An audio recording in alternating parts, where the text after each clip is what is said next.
하나님의 말씀을 우리 함께 나누며 큰 은혜 받도록 하겠습니다. 오늘은 사도행전 1장 4절에서 11절의 말씀으로 성령의 권능으로 시작되는 하나님의 나라라는 제목으로 하나님의 말씀을 함께 나누도록 하겠습니다. 사랑하는 성도 여러분, 오늘 우리는 사도행전의 문을 열며 매우 중요한 질문 하나를 살펴보아야 됩니다. 그 질문이 뭐냐? 교회는 어떻게 시작되었는가? 그 질문을 우리가 함께 한번 살펴보려고 합니다. 흔히 우리는 사도행전을 읽으면서 초대교회의 그 화려한 역사나 사도들의 그 영웅적인 행적에 주목하기도 합니다. 그래서 자꾸 사람들은 사람 중심으로 성경을 보고 성경을 이해하려고 하는 모습들이 많습니다. 바울, 베드로, 순교한 야고보, 요한, 이런 인물들이 있었기 때문에 교회가 시작되었다, 이렇게 생각하는 분들이 간혹 있습니다. 그러나 성경은 단호하게 말씀합니다. 교회는 사람으로 시작되지 않았다. 교회는 하나님의 말씀으로, 하나님의 그 성령의 은혜로 시작되었다라고 우리에게 말씀하고 있습니다. 이 원리는 여러분, 성경 전체를 관통하는 하나님의 일관된 방식이라는 걸 여러분과 제가 알아야 될 줄 믿습니다. 여러분, 이스라엘 백성들은 아브라함으로 시작하지 않았어요. 하나님께서 아브라함에게 임하셔서 아브라함에게 하나님께서 은혜를 내려주시고 갈 길을 인도하여 주시고 아브라함에게 하나님의 영광을 부어주셔서 이 아브라함을 통하여 이스라엘 백성들이 일어나게 되는 그런 은혜가 있었다는 겁니다. 여러분, 모세가 한 것이 아닙니다. 모세에게 임하셔서 하나님께서 말씀해 주십니다. 그리고 모세를 다듬어 주셨습니다. 모세를 붙잡아 주셨습니다. 그런 모세를 하나님께서 쓰셔서 출애굽의 역사가 있었다는 것을 여러분과 제가 알고 있는 그런 내용입니다. 하나님의 나라, 하나님의 교회, 성도들의 삶도 마찬가지입니다. 하나님은 결코 사람으로부터 출발하지 않는다는 것을 누누이 성경은 우리에게 말씀하고, 우리가 걸어보고 우리가 살아보고 여러 가지 교회를 통하여 경험해 볼 때마다 사람이 하는 것이 아니구나, 하나님께서 하셔야 되고 하나님께서 은혜를 내려주셔야 되고 하나님께서 붙잡아 주셔야 되어가는구나, 우리가 입술로 고백하는 그런 은혜가 있지 않습니까? 여러분, 오늘 본문으로 한번 돌아와 보십시오. 제자들은 이미 3년 동안 예수님께 말씀을 들었고 부활하신 예수님을 만나보았습니다. 이제 나가서 복음을 전하기만 하면 될 것 같은데 모든 조건을 다 갖추었습니다. 그런데 그때 예수님께서 또 말씀하십니다. 뭐라고? 예루살렘을 떠나지 말고 내게서 들은 바 아버지께서 약속하신 것을 기다려라. 우리 주님께서 지금 그렇게 말씀합니다. 왜 기다리라 라고 이렇게 말씀하느냐면은, 인간이 여러분 아무리 완벽하게 준비하여도 성령님의 은혜가 그 가운데 임하지 않으면 아무것도 일어나지 않기 때문에 주님께서 기다려라, 그렇게 말씀하고 있는 겁니다. 성령님께서 임하여 주셔야, 성령님께서 함께하여 주셔야 하나님의 나라가 시작되고 교회가 세워지며 하나님의 영광이 드러나는 것임을 우리에게 말씀하고 있는 겁니다. 그러므로 여러분, 사도행전은 사도들의 행적이 아니라 성령께서 어떻게 교회를 세워가시고 확장해 가셨는가를 우리가 눈여겨보아야 될 줄 믿습니다. 오늘 우리가 이 엄중한 진리를 이 말씀을 통하여 한번 비추어 보아야 되겠습니다. 사랑하는 성도 여러분, 이 말씀을 통하여 여러분과 제가 적용해야 될 부분이 있습니다. 그게 뭐냐? 여러분들은 어떻게 살고 계십니까? 여러분의 지혜, 여러분의 생각, 여러분의 능력, 그리고 여러분의 어떤 자리, 이런 것을 가지고 여러분의 살 길을 열어가십니까? 아니면 성령님의 은혜를 갈구하면서 살고 있습니까? 사랑하는 성도 여러분, 오늘 성경은 우리에게 말씀합니다. 너희들의 지혜 정말 믿을 수 있는 거냐? 너희들의 생각 정말로 믿을 수 있는 거냐? 그거 아니다 라고 말씀하며 성령님의 은혜를 구하고 거룩하신 하나님을 소망하고 하나님을 쫓고 따라가야 된다라고 우리에게 말씀하고 있는 겁니다. 사랑하는 성도들, 오늘 말씀을 통하여 여러분과 제가 내 힘 아닙니다, 내 생각 아닙니다, 내가 지금까지 가지고 있던 내 근거, 이거 아무것도 아닙니다. 저 주님 의지하겠습니다. 성령님 소망하겠습니다. 여러분, 이 고백이 터져 나오는 하나님의 백성들이 되기를 간절히 축원합니다. 첫 번째로 자기 무능을 인정하고 약속을 기다려야 됩니다. 여러분 4절과 5절 말씀을 우리 함께 한번 읽어보겠습니다. 4절과 5절 말씀을 읽겠습니다. 시작. 사도와 함께 모이사 그들에게 분부하여 이르시되 예루살렘을 떠나지 말고 내게서 들은 바 아버지께서 약속하신 것을 기다리라. 요한은 물로 세례를 베풀었으나 너희는 몇 날이 못되어 성령으로 세례를 받으리라 하셨느니라. 아멘. 여러분 4절을 읽어보니까 예수님께서 분부를 하고 계십니다. 예루살렘을 떠나지 말고 내게서 들은 바 아버지께서 약속하신 것을 기다리라 라고 하며 분부하셨습니다. 여기서 분부라고 하는데 여러분 이 뜻 아시죠? 다 알고 계실 겁니다. 분부라는 뜻은 단순한 말이 아니라 권위를 가진 명령입니다. 권위를 가진 명령입니다. 부탁이나 제안이 아니라 반드시 따라야 되는 지시입니다. 반드시 순종해라는 명령이라는 것을 우리가 먼저 알아야 될 줄 믿습니다. 여러분 순종하라는 명령이 예루살렘을 떠나지 말아라. 그리고 아버지께서 약속하신 것을 기다려라 라고 분부해 주셨습니다. 여기에서 여러분 제자들에게 예루살렘은 부담스럽고 어서 빨리 떠나고 싶은 곳이라는 것을 우리가 먼저 이해하고 있어야 됩니다. 왜 그러냐? 예루살렘에서 예수님을 부인했기 때문입니다. 예루살렘에서 이 12제자들이 철저하게 망가지고 부서지고 썰어졌기 때문입니다. 여러분 그런 곳에 오래 있고 싶겠습니까? 당장이라도 떠나고 싶은데 예수님께서 이곳에 계속해서 머물러라 라고 그렇게 말씀하고 계십니다. 여기에서 예수님께서 우리에게 가르쳐 주신 그런 하나님의 은혜, 하나님의 진리가 있습니다. 그게 뭐냐? 신앙은 내가 잘하는 곳을 찾아가는 것이 절대로 아니라는 걸 우리에게 말씀합니다. 내 실력이 끝난 그 자리, 내 무능이 드러나는 자리, 나의 비참함, 나의 더러움, 나의 악함이 철저하게 까발려진 그 자리에서 약속하신 것을 기다리며 하나님의 은혜를 통하여 내가 바뀌어지는 것, 그게 바로 신앙이라는 것을 우리에게 주님께서 말씀합니다. 사랑하는 성도 여러분, 신앙은 자신의 유능함을 드러내는 것이 절대로 아닙니다. 내가 절망 중에 예수 그리스도를 붙잡는 것이 신앙이고 나의 한계와 절망 속에서 예수 그리스도를 신뢰하는 것이 신앙입니다. 사랑하는 성도 여러분, 망가져보고 부서져보고 넘어지고 썰어져 본 사람들만이 고백할 수가 있습니다. 정말로 주님께서 찾아오셔서 나를 일으켜 주셨어요. 정말로 주님 비참한 나를 주님께서 세워주셨습니다. 이 고백이 터져 나올 때 비로소 믿음의 길, 신앙의 길을 온전히 걸어가고 있게 되는 것입니다. 사랑하는 성도 여러분, 겉멋으로 신앙생활 하는 거 아니에요. 나의 어떤 잘남과 나의 드러냄으로 신앙생활 절대로 잘하는 건 아닙니다. 때때로 우리는 하나님 앞에 절망해야 됩니다.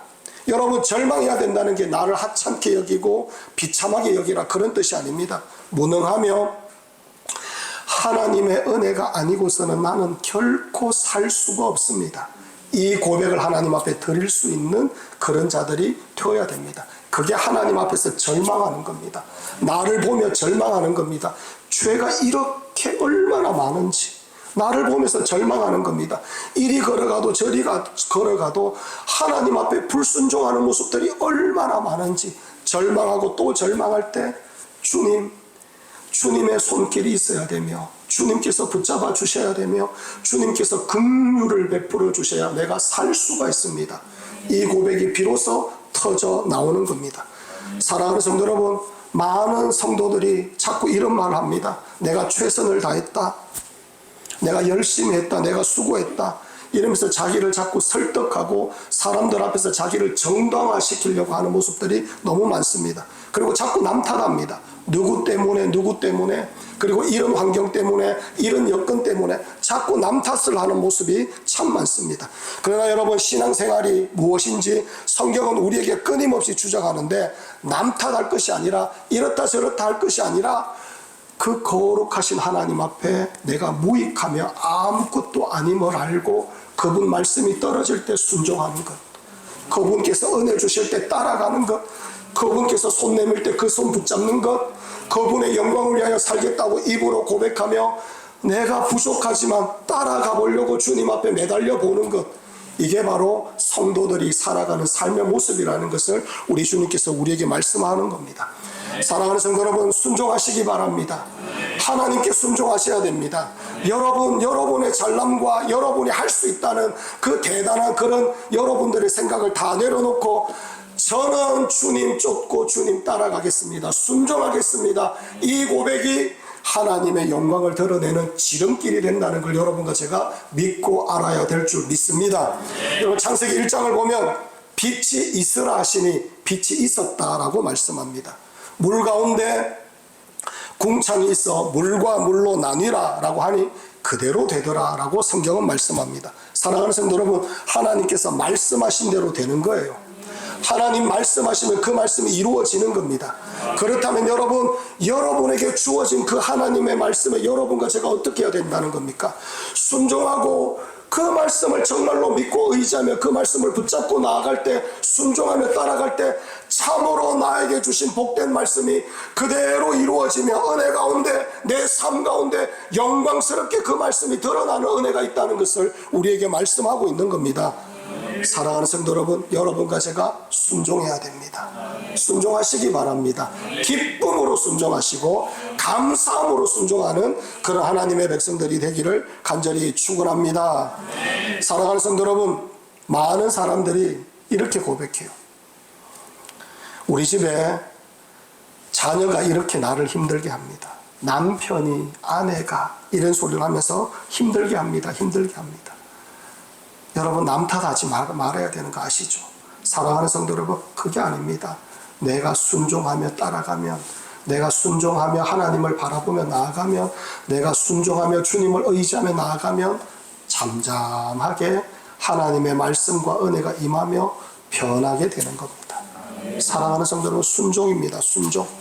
여러분의 그 직장 생활에서, 사람들 속에서, 여러분 해야 되는 많은 일들 앞에서 하나님께 순종하십시오. 순종하면 하나님의 영광이 임하고 하나님의 은혜가 임하고, 순종하니 여러분 교회가 세워지고, 순종하니 하나님의 나라가 확장되어지는 역사가 있게 되는 겁니다. 하나님께서 다른 걸 요구하지 않으셨어요. 사람의 능력, 사람의 재주, 사람이 가진 돈을 하나님께서 요구하지 않으셨어요.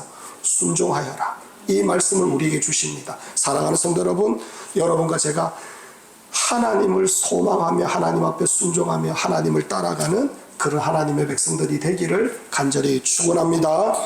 두 번째로, 시선을 바꾸어서 하나님 나라를 갈망하는 하나님의 백성들이 되어야 될 줄 믿습니다. 여러분, 6절을 우리 함께 한번 읽어보겠습니다. 사랑하는 성도 여러분, 6절 말씀 읽겠습니다. 시작. 그들이 모였을 때 예수께 여쭈어 이르되 주께서 이스라엘 나라를 회복하심이 이때니까 하니. 아멘. 여러분, 6절을 보면 제자들이 주께서 이스라엘 나라를 회복하심이 이때니까 하니 라고 이렇게 말합니다. 칼빈이란 분 아시죠, 여러분? 그 대단한 목사님. 우리는 칼빈의 그 개혁주의 사상을 우리가 신앙의 전통으로 가지고 있습니다. 그 칼빈이 뭐라고 하느냐, 이 내용을 다루면서 이렇게 말했습니다. 단어 하나하나가 다 틀렸다 라고 그렇게 말합니다.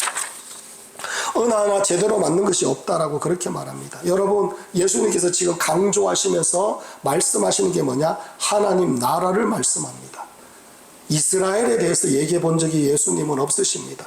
이 땅에 하나님의 나라가 임하여 가고 오는 모든 세대들이 하나님을 경외하고 하나님을 기뻐하고 그 하나님께서 구원하여 주신 그 영광스러운 은혜에 감격하며 모든 세대들이 하나님 앞에 나와 찬송과 영광 올려드리며 하나님을 왕으로 삼고 하나님 앞에 나아가는 것, 우리 주님께서 지금 그 하나님의 나라에 대해서 말씀하고 있는 겁니다. 그게 바로 하나님의 뜻이라고 말씀하고 있습니다. 그런데 제자들은 이스라엘 나라의 회복을 지금 말하고 있는 겁니다. 다윗이 그 예전 유대 민족의 그 왕성했을 때 그때를 추억하며 자꾸 그때를 지금 소망하고 그때를 보고 있는 이 이스라엘 백성들의, 이 제자들의 모습입니다. 로마라는 나라를 예수님께서 무찌르시고 예수님께서 왕 되시면 제자들 중에 나는 오른편, 너는 왼편 이러면서 자리 싸움을 여전히 하고 있는 그런 제자들입니다. 여러분, 40일 동안 부활하신 예수님을 만나고 또 만났고 하나님의 나라에 대해서 그렇게 듣고 또 들었는데 여전히 제자들은 자리 다툼을 하고 이스라엘 나라에 대해서 말하고 있는 그런 제자들의 모습을 오늘 우리는 보고 있는 것입니다. 사랑하는 성도 여러분, 지금 이 땅의 성도들에게 이런 모습이 너무나 많이 있습니다. 하나님의 그 통치와 하나님의 나라가 임하시며 죽어가는 영혼들이 구원을 받아 영광스럽게 하나님을 기뻐하고 찬양하고 하나님 앞에 나아가는 그 놀랍고도 영광스러운 그 소망을 우리가 갈망하고 기대하는 것이 아니라 내 자식 공부 잘해야 되고 시집 장가 잘 가야 되고 출세해야 되고 돈 많이 벌어야 되고 이리 가도 저리 가도 다른 사람들보다 머리가 되어야 되고 이런 것들에게만 막 온갖 관심을 가지고 있는 그런 모습들이 너무나 많습니다. 그리고 많은 성도들이 내 문제 언제 해결됩니까? 언제 내 자식이 잘 됩니까? 이게 하나님 앞에 올라와 예배드리는 이유고 예수 믿는 이유로 되어가 있는 그런 사람들이 너무나 많습니다. 아닙니다, 여러분. 시선이 우리가 바뀌어야 됩니다. 여러분, 예수님을 믿으면 하나님의 은혜로 말미암아 우리의 삶이 정말로 하나님의 은혜로 잘 되어 갑니다. 하나님의 은혜로 우리 가정이 잘 되어 갑니다. 자손 대대로 하나님의 은혜가 흘러가는 놀라운 역사도 있습니다. 그러나 여러분, 우리의 시선이 거기에 고정되면 안 된다는 것을 우리 주님께서 말씀합니다. 여러분, 저 영원한 그 하나님의 은혜와 하나님의 영광이 땅 끝까지 전해지기를 소망하면서 여러분 그 일을 영광스럽게 생각하며 하나님 앞에 나아가 하나님 앞에 믿음으로 기도하며 이 일을 내 삶 가운데 이루기 위하여 하나님 앞에 충성하고 헌신하고 하나님을 소망하며 나아가는 것, 이게 우리들의 꿈이어야 되고 우리들의 시선이 되어야 된다는 것을 하나님께서 우리에게 말씀하고 있는 겁니다. 사랑하는 성도 여러분, 그래서 꽉 막혀 있고 시각이 닫혀 있고 도무지 예수님께서 무슨 말씀을 하는지 잘 모르는 이들에게 우리 주님께서 정답을 가르쳐 주는데, 그 정답이 뭐냐? 성령님이 임해야 된다라고 말씀하고 있는 겁니다. 사랑하는 성도 여러분, 성령님이 임하시지 않으면, 성령님의 은혜를 주시지 않으면 우리의 시각이 오늘 이 제자들과 똑같다는 겁니다. 여전히 내 눈앞에 있는 것만 쳐다보고 있고 그것만 고집스럽게 여러분 붙잡고 있는 그런 모습이 될 수밖에 없다는 겁니다. 그런데 여러분, 성령님이 임하시면 우리의 눈이 저 영원한 하나님 나라를 바라보게 되고 우리의 눈이 죽어가는 영혼들을 바라보게 되고 우리의 눈이 여전히 예수 믿지 않는 그 영혼들에게 찾아가는, 그리고 그들을 위하여 믿음으로 기도하는 마음으로 활짝 열려지는 은혜가 있게 되는 것입니다. 성령님이 임해야 된다는 것을 우리 주님께서 강조하며 말씀하는 겁니다. 사랑하는 성도 여러분, 여러분과 저에게, 여러분의 가정과 우리 컴빛대명교회 위에 필요하고 또 필요한 것, 성령님의 은혜입니다. 성령님의 은혜로 말미암아 여러분의 삶이 변화되고 여러분의 가정이 변화되고 우리 컴빛대명교회가 더욱더 성령이 충만한 교회가 되기를 간절히 소망합니다. 여러분, 예수님께서 또한 때와 시기를 두고 말씀합니다. 7절을 보면 이르시되 때와 시기는 예수님께서 자기의 권한에 두셨으니 너희가 알 바 아니요 라고 이렇게 말합니다. 여러분, 우리가 알아야 됩니다. 때와 시기는 주님께서 딱 못 박았어요. 아버지께 달려있다라고 말씀하고 계십니다. 그렇기 때문에 여러분, 성령님이 계셔야 됩니다. 사랑하는 성도 여러분, 교회 역사 가운데 수많은 사람들이 때와 시기에 대해서 거짓말을 하면서 많은 사람들 현혹하고 넘어뜨리고 이런 일들이 너무너무 많았습니다. 성령님을 의지하지 않고 성령님의 은혜가 아니면 항상 엉뚱한 곳에 관심을 가지고 엉뚱한 것 때문에 넘어지게 되고 잘못된 신념을 붙들고 허황된 신앙을 참된 신앙으로 착각하는 모습들이 너무나 많게 된다는 겁니다. 여러분, 얼마 전에 제가 오래전부터 알고 있는 어떤 집사님이 저에게 이제 상담을 하게 되었는데, 그 집사님이 이런 이야기를 합니다. 손에 금가루가 있니 없니 이런 이야기를 합니다. 천사가 있다, 천사가 내 옆에 항상 나를 지키고 있다, 이런 것에 관심을 가집니다. 그리고 여러분, 천국을 봐야 되고 환상을 봐야 된다라고 이렇게 말합니다. 제가 그 말을 들으면서 참 마음이 아팠습니다. 여러분, 왜 성령님께서 필요하신지 오늘 본문에서 강하게 말합니다. 인간은 여러분, 성령의 은혜가 아니면 옳은 것을 볼래야 볼 수가 없어요. 여러분, 진리를 발견하지 못하고 참된 것을 믿지 못하고 영원한 것을 소망할 수가 없습니다. 성령님이 임할 때 비로소 여러분 하나님께서 말씀하시는 바가 들려지기 시작하고 성령님이 임할 때 주님께서 원하는 것이 보이기 시작합니다. 성령님이 임할 때 이 교회 가운데 하나님의 영광이 임하여서 가장 이 교회가 교회답게 되어가는 것이 무엇인지 깨달아지는 역사가 있게 되는 것입니다. 사랑하는 성도 여러분, 손에 금가루가 있니 없니? 이게 여러분 천국 가고 지옥 가는데 뭐 갈림길이 됩니까? 이런 것이 아니라는 겁니다. 이런 쓸데없는 것에 집중할 것이 아니라는 겁니다. 사랑하는 성도 여러분, 그렇기 때문에 우리는 저 이상한 것을 소망하고 이상한 것을 기대하는 그런 신앙으로 가지 말아야 되기 때문에 주님께서 우리에게 성령의 은혜를 허락하여 주신다는 것을 우리에게 말씀합니다. 사랑하는 성도 여러분, 지금 제자들에게 성령님이 왜 임해야 되느냐? 앞으로 이들이 어떤 싸움을 해야 되느냐? 진리를 올바르게 판단해야 됩니다. 하나님께서 원하시는 것이 무엇인지를 여러분 알아야 되고 그 진리를 믿어야 되고 그 진리를 가르쳐야 되고 그 진리를 따라가야 됩니다. 그리고 많은 사람들 앞에서 교회를 세워가야 되고 하나님의 영광스러운 진리를 그들 앞에서 선포하며 하나님의 영광을 드러내야 됩니다. 여러분, 이 일은 사람이 지혜를 가지고 사람이 능력을 가지고 되어지는 일이 절대로 아니기 때문에 성령님의 은혜가 필요하다. 성령님께서 함께하여 주셔야 이 일들이 이루어지는 것이다 라는 것을 제자들에게 지금 가르쳐주고 있는 겁니다. 사랑하는 성도는 교회가 어떻게 세워집니까? 대단하고 특별한 사람이 깃발 흔들고 돈 좀 들이고 사람 모아가지고 세우면 교회가 세워지는 겁니까? 그렇게 세워지는 것이 아니라 우리 주님께서 교회를 세워가는 것을 어떻게 세워가야 되느냐? 성령님의 권능이 그 교회 가운데 좌정하고 계시고 임하시며 그 교회에 성령님의 은혜가 가득하여서 말씀이 전파될 때 교회가 교회다워지고 교회가 은혜가 있으며 교회 가운데 하나님의 영광이 가득한 그런 놀라운 역사가 있게 되는 것임을 우리에게 말씀하고 있는 겁니다. 사랑하는 성도 여러분, 성령님입니다. 성령님. 여러분과 제가 성령님을 사모하는 그런 하나님의 백성들이 되어야 될 줄 믿습니다. 사랑하는 성도 여러분, 우리 기도하길 원합니다. 하나님, 내 삶 가운데 성령님의 역사가 있게 하여 주시고 우리 가정 가운데 성령님의 놀라운 은혜가 있게 하여 주시옵소서. 이 고백이 여러분과 저의 고백이 되길 원합니다. 때때로 여러분, 제가 우리 아이들을 가르칠 때, 우리 아이들과 같이 살아갈 때 여러분, 제가 뭔가 가지고 있는 걸 가지고 아이들에게 가르치려고 하면 여러분 한 10분 안에 잔소리 나오고 소리 지르게 됩니다. 안 그렇습니까 여러분? 그런데 여러분, 성령님의 은혜가 있어서 함께 하나님의 은혜를 나누고 하나님의 사랑을 함께 나누다 보면 여러분 가르치지도 않아도 돼요. 그냥 성령님께서 내주하여 주셔서 아 하면서 깨닫게 되고 아 하면서 따라오게 되고 아 하면서 순종하게 되더라는 겁니다. 사랑하는 성도 여러분, 성령님입니다. 성령님.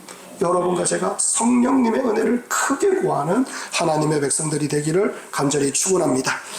세 번째로 성령의 권능으로 삶의 자리에서 증인이 되어야 됩니다. 여러분 8절과 9절 말씀 우리 함께 한번 읽어보겠습니다. 8절과 9절 말씀 읽겠습니다. 시작. 오직 성령이 너희에게 임하시면 너희가 권능을 받고 예루살렘과 온 유대와 사마리아와 땅끝까지 이르러 내 증인이 되리라 하시니라. 이 말씀을 마치시고 그들이 보는데 올려져 가시니 구름이 그를 가리어 보이지 않게 하더라. 아멘. 8절을 보면 성령이 너희에게 임하시면 너희가 권능을 받고 예루살렘과 온 유대와 사마리아와 땅끝까지 이르러 내 증인이 될 것이다. 이렇게 말씀합니다. 여러분, 이 단어를 쭉 살펴보면서 쉽고 만만한 단어가 하나도 없습니다. 예루살렘은 그렇다 치더라도 온 유대라고 하면 벌써부터 겁이 덜컥 납니다. 또 사마리아, 여러분 사마리아 아시죠? 유대인들은 사마리아 땅 절대로 들어가지 않습니다. 원수보다 더 싫어하는 그런 땅이 바로 사마리아 땅입니다. 그런데 사마리아라고 우리 주님께서 말씀합니다. 그리고 사랑하는 성도 여러분, 땅끝까지 이르러 내 증인이 될 것이다 라고 그렇게 말씀하고 있습니다. 사랑하는 성도 여러분, 성령님이 임하시면 원수의 땅에도 들어가게 되는 거예요. 성령님이 임하시면 듣도 보도 못한 열방까지 가는 겁니다. 성령님이 임하시면 땅끝까지 그 영혼들을 주님께로 인도하기 위하여 가고 싶은 마음이 생기게 된다는 것을 우리에게 말씀합니다. 사랑하는 성도 여러분, 저 열방 꿈꾸고 계십니까? 여러분 열방 꿈꾸고 계십니까? 저 아프리카에, 네팔에, 북한에, 중국에, 저 이란 땅에, 이라크 땅에 여전히 예수 믿지 못하는 그 영혼들, 여러분 그 영혼들을 보면서 안타까워하고 마음 아파하고 계십니까? 사랑하는 성도 여러분, 성령님이 임하면 그 영혼들이 어떻게든지 구원이 되어야 되는데 이 고백이 여러분 저절로 터져 나오는 하나님의 백성이 될 수밖에 없습니다. 사랑하는 성도 여러분, 여기에서 그렇다면 땅끝까지 가는데 어떤 자세로 가느냐가 중요합니다. 예수님께서 내 증인이라고 하는데 여기서 증인은 두 가지 뜻이 있습니다. 첫 번째로 어떤 사건에 대해서 증거하는 사람을 의미합니다. 여러분 내 생각, 내 논리, 내 철학, 내 감정, 내 가치관 이런 것들을 표현하는 것이 아니라는 거죠. 나는 보았습니다. 나는 들었습니다. 나는 그 자리에 있었습니다. 여러분 이것을 그대로 전하는 것이 바로 증인입니다. 내가 예수님을 보았고 내가 예수님의 말씀을 들었고 내가 그 십자가와 부활의 영광이 있는 그 자리에 내가 있었습니다. 그곳에 있어 보니 정말로 예수님은 하나님이 맞으시고 그 예수님을 믿을 때 구원을 얻으며 그 예수님을 붙잡고 소망할 때 영원한 천국이 우리들의 것이 됩니다.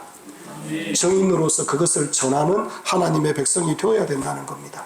사랑하는 성도 여러분과 제가 증인입니다. 우리는 정말 믿는 것을 전하는 거예요.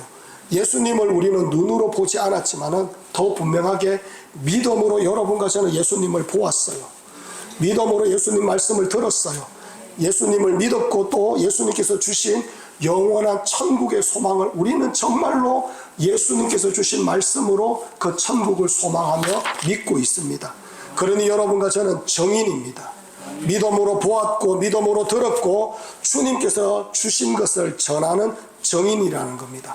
그렇다면 여러분 어떻게 믿느냐? 우리가 전한다고 그것이 전하여지고 우리가 여러분 전한다고 해서 그들이 여러분 그 사실을 마음에 붙들고 믿는 것이 아니라 그 전하는 그때에 성령님께서 임재하여 주셔서 은혜를 주셔야 그 영혼이 변화되고 세워지며 하나님의 교회가 세워져가는 역사가 있게 되는 것임을 우리 주님께서 말씀을 하는 겁니다. 사랑하는 성도 여러분, 여러분에게 달린 것이 아니에요. 여러분 전하셔야 됩니다.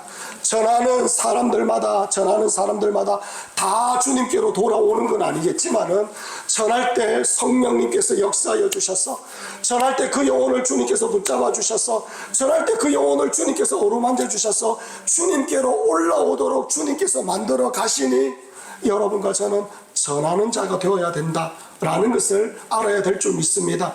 100번 전했는데 안 온다. 정말로 저 사람 강박하네. 우리는 그러면서 여러분 매도할 것이 아니라 여러분 언제 성령님께서 임하실지 우리가 어떻게 압니까?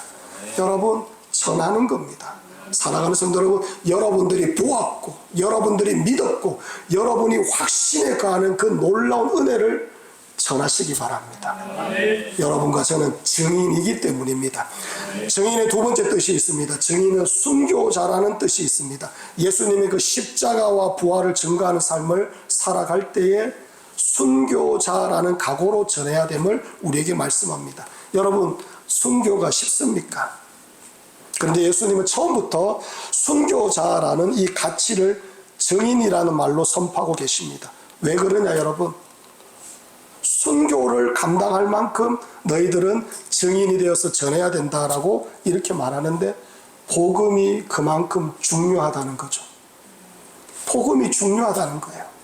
사랑하는 성도 여러분, 예수 그리스도를 믿고 그분을 나의 구세주로 영접하고 그분을 믿고 의지하고 소망하고 따라가면 여러분 구원을 얻어 천국에 들어갑니다. 사랑하는 성도 여러분, 이 복음보다 더 중요한 게 없다는 거예요. 우리가 복음을 전하는 사람이 되었다면 우리는 구원받았어요. 천국이 우리의 것이고 하나님의 나라가 우리의 것이고 하나님의 영광을 맛보며 하나님의 영광이 우리의 것입니다. 그렇다면 여전히 그 영광스러운 은혜를 모르는 사람들에게 전할 때 목숨이 걸릴 때도 있고, 때때로 여러분 불이익을 당할 때도 있고, 손가락질을 당할 때도 있고, 몰매를 당할 때도 있고, 비참한 꼴을 겪을 때도 있지만은 전해야 된다는 겁니다. 왜? 복음이 생명이고 유일하게 구원을 얻는 방법이 전할 때 성령님의 은혜가 함께 임할 때 그 영혼이 돌아오는 것입니다. 사랑하는 성도 여러분, 여러분과 제가 이 놀랍고도 영광스러운 은혜를 힘껏 전하는, 우리 구주 예수님의 은혜를 전하는 그런 하나님의 백성들이 되기를 간절히 축원합니다. 사랑하는 성도 여러분, 성령님께서 여러분과 저를 지키시고 붙잡아 주실 겁니다. 그러니 힘껏 전하시는 하나님의 백성들이 되기를 간절히 축원합니다. 여러분, 저는 정말 성령님의 도우심으로 여기까지 왔다고 믿습니다. 개척할 때 제 주변에서 이런 말 했습니다. 너 얼마 못 간다. 6개월, 많이 봐서 6개월이다. 이렇게 얘기하시는 분들이 참 많았습니다. 코로나 때 제 주변에 있는 분들이 곧 문 닫을 거다. 이렇게 말하는 분들 참 많았습니다. 그런데 여러분, 그때마다 성령님께서 은혜를 주셨어요. 여러분, 성령님께서 붙잡아 주고 계셨고, 성령님께서 함께하고 계셨고, 성령님께서 인도하여 주셨기 때문에 여전히 우리 큰빛대명교회가 여기에 존재하고 있는 겁니다. 사랑하는 성도 여러분, 성령님께서 지켜주고 계시더라고요. 여러분 마찬가지입니다. 여러분 인생 가운데 성령님께서 여전히 여러분의 삶을 지키시고 계시고, 여러분의 발걸음을 주장하고 계시고, 여러분을 새롭게 하고 계시며, 여러분 가정 가운데 역사하고 계십니다. 사랑하는 성도 여러분, 그러니 여러분, 우리가 해야 되는 일은 더욱더 성령님을 소망하고 의지하며 더욱더 그 성령님의 은혜에 순종하며 따라가는 겁니다. 이게 교회를 세워가는 것이고 하나님 나라를 세워가는 겁니다. 이 영광스럽고 복된 일에 여러분과 제가 믿음으로 동참하는 하나님의 백성들이 되기를 간절히 축원합니다.